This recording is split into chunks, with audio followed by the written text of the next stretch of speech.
ಜನ ಸಮ್ಟೈಮ್ಸ್ ಮೂರ್ಖರಾಗ್ತಾರೆ, ವಾದ ಪ್ರತಿವಾದಗಳಾಗತ್ತೆ. ಏನೀಗ ನೋಡಿ, ಲಾಲು ಪ್ರಸಾದ್ ಯಾದವ್ ನೆನ್ನೆ ಕೂಡ ಹೇಳಿದ್ದೆ, ಈಗ ಅದರ ಬಗ್ಗೆ ಇನ್ಡೆಪ್ತ್ ಆಗಿ ಬಂದಿದ್ದೀನಿ. ದೇಶದಲ್ಲಿ ಮುಸ್ಲಿಂ ಮೀಸಲಾತಿ ಪಾಲಿಟಿಕ್ಸ್ ಜೋರಾಗಿದೆ. ಎಲ್ಲ ಮೀಸಲಾತಿಯನ್ನು ಮುಸ್ಲಿಮರಿಗೆ ಕೊಡಬೇಕು ಅಂತ RJD ಮುಖ್ಯಸ್ಥ ಲಾಲು ಪ್ರಸಾದ್ ಯಾದವ್ ಹೇಳಿದ್ದಾರೆ. ಸರ್ಕಾರಿ ಶಿಕ್ಷಣ ಸಂಸ್ಥೆ ಹಾಗೂ ಉದ್ಯೋಗದಲ್ಲಿ ಮುಸ್ಲಿಮರಿಗೆ ಸಂಪೂರ್ಣ ಮೀಸಲಾತಿ ನೀಡಬೇಕು ಅಂತ ಅವರು ಆಗ್ರಹಿಸಿದ್ದಾರೆ. ಸಂವಿಧಾನ ಮತ್ತು ಮೀಸಲಾತಿಯನ್ನು ರದ್ದುಗೊಳಿಸಲು BJP ಬಯಸ್ತಾ ಇದೆ. ಆದರೆ BJPಯ ಉದ್ದೇಶವನ್ನು ಜನರು ತಿಳಿದಿದ್ದು ಮುಸ್ಲಿಮರಿಗೆ ಮೀಸಲಾತಿ ಸಿಗಬೇಕು ಅಂತ ಅವರು ಹೇಳಿದ್ದಾರೆ. ಇದಕ್ಕೆ ಪ್ರತ್ಯುತ್ತರ ಕೂಡ ಕೊಟ್ಟರು ನರೇಂದ್ರ ಮೋದಿ. ಲಾಲು ಪ್ರಸಾದ್ ಯಾದವ್ ಏನು ಹೇಳಿದರೆ ಕೇಳಿಸ್ಕೊಳ್ಳಿ. वो तो संविधान को ख़त्म करना चाहते हैं, लोकतंत्र को ख़त्म करना चाहते हैं. ये इस बात को जनता के जहन में शायद बात आ गई है, तो इस तरह का बात बदल रही कह रहे हैं कि मुसलमानों को आप लोग आरक्षण दे रहे हैं, OBC का लेकर मुसलमानों को दे रहे हैं. रिजर्वेशन तो मिलना चाहिए मुसलमानों को. ನೋಡಿ, ಒಂದಂತೂ ನಿಜ, ಹಿಂದೆ ಮುಸ್ಲಿಮರ ಮುಸ್ಲಿಮ್ಸ್ MP ಜಾಸ್ತಿ ಇದ್ದರು, ಈಗ ಕಡಿಮೆ ಆಗಿದ್ದಾರೆ. ಒಂದು ಕಡೆ ಅದು ಆತಂಕ ಕೂಡ ಇದೆ, ಯಾಕೆ ಈ ಥರ ಆಗ್ತಾ ಇದೆ ಅಂತೇಳಿ.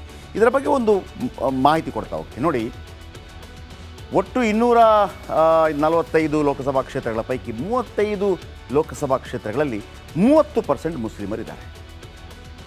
30% ಮುಸ್ಲಿಮರಿದ್ದಾರೆ. ಇನ್ನು 38 ಸೀಟ್ಗಳ ಪೈಕಿ 21ರಿಂದ 30% ಮುಸ್ಲಿಂ ಜನಸಂಖ್ಯೆ ಇದೆ, ಬಾಹುಳ್ಯ ಇದೆ. 145 ಸೀಟ್ನಲ್ಲಿ 11%ನಿಂದ 20% ಮುಸ್ಲಿಮರಿದ್ದಾರೆ.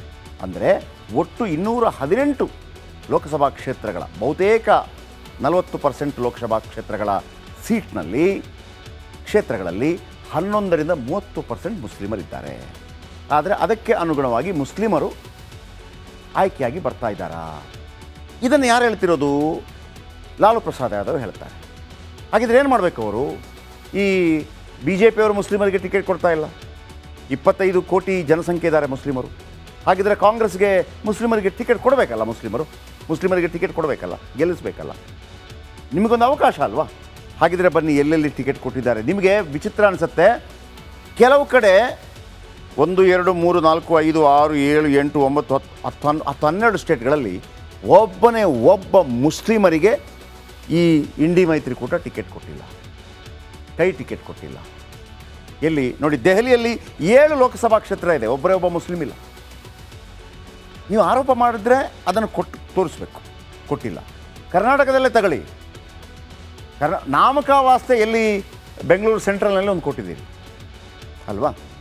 ಇನ್ನು ದೆಹಲಿಯಲ್ಲಿ 7 ಸೀಟಲ್ಲಿ ಒಂದೇ ಒಂದು ಮುಸ್ಲಿಮರಿಲ್ಲ, ಅಲ್ಲಿ 13% ಮುಸ್ಲಿಮರಿದ್ದಾರೆ. ಇನ್ನು ಪಂಜಾಬ್ನಲ್ಲಿ 13 ಸೀಟ್ ಇದೆ, ಒಂದೇ ಒಂದು ಸೀಟ್ ಮುಸ್ಲಿಮರಿಗೆ ಕೊಟ್ಟಿಲ್ಲ, ಅಲ್ಲಿ 2% ಮುಸ್ಲಿಮರಿದ್ದಾರೆ.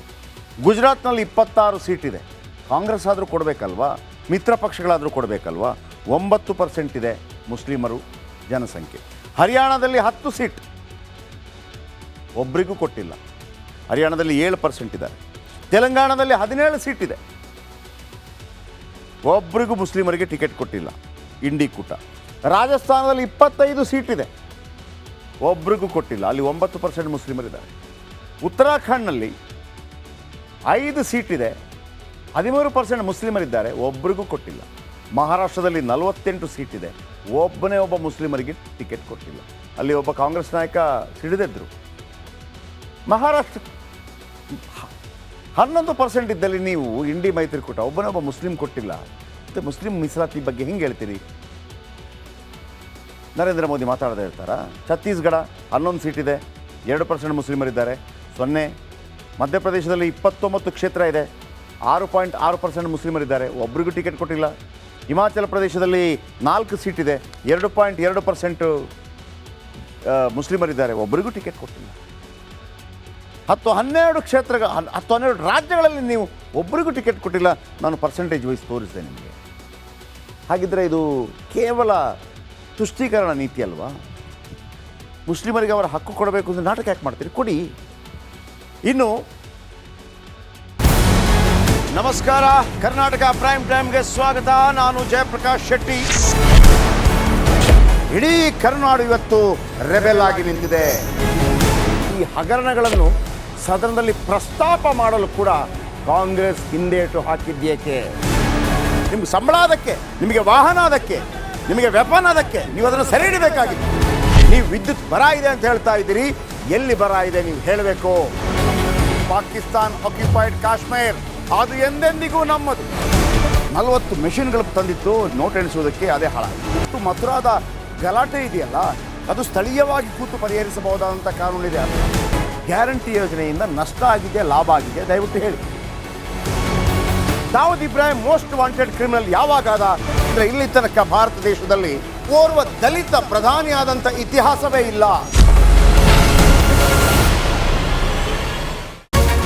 ರಿಪಬ್ಲಿಕ್ ವರ್ಲ್ಡ್ ಆಪ್ ಇದು ಕೇವಲ ಅಪ್ಲಿಕೇಶನ್ ಅಲ್ಲ, ಸಮಗ್ರ ಸುದ್ದಿಗಳ ಸಂಪರ್ಕ ಮಾರ್ಗಕ್ಕೆ ಕ್ರಾಂತಿಕಾರಿ ಬದಲಾವಣೆ. ರಿಪಬ್ಲಿಕ್ ವರ್ಲ್ಡ್ ಆಪ್ ಕೇವಲ ಸುದ್ದಿ ಅಪ್ಲಿಕೇಶನ್ ಅನ್ನ ಪರಿಚಯ ಮಾಡ್ತಾ ಇಲ್ಲ, ಬದಲಾಗಿ ಡಿಜಿಟಲ್ ಸುದ್ದಿ ಬಳಕೆಯ ಹೊಸ ಯುಗಕ್ಕೆ ನಾಂದಿ ಹಾಡ್ತಾ ಇದೆ. ಇದೊಂದು ಬ್ರೇಕಿಂಗ್ ನ್ಯೂಸ್, ಪ್ರಭಾವಶಾಲಿ ಕಾರ್ಯಕ್ರಮಗಳಿಗೆ ಗಟ್ಟಿಯಾದ ವೇದಿಕೆ. ರಿಪಬ್ಲಿಕ್ ವರ್ಲ್ಡ್ ಅಪ್ಲಿಕೇಶನ್ ಈಗ ಲೈವ್ ಆಗಿದೆ. ಗೂಗಲ್ ಪ್ಲೇ ಸ್ಟೋರ್ ಮತ್ತು ಆಪಲ್ ಆಪ್ ಸ್ಟೋರ್ ಎರಡರಲ್ಲೂ ಲಭ್ಯವಿದೆ. ಈಗಲೇ ಡೌನ್ಲೋಡ್ ಮಾಡಿ.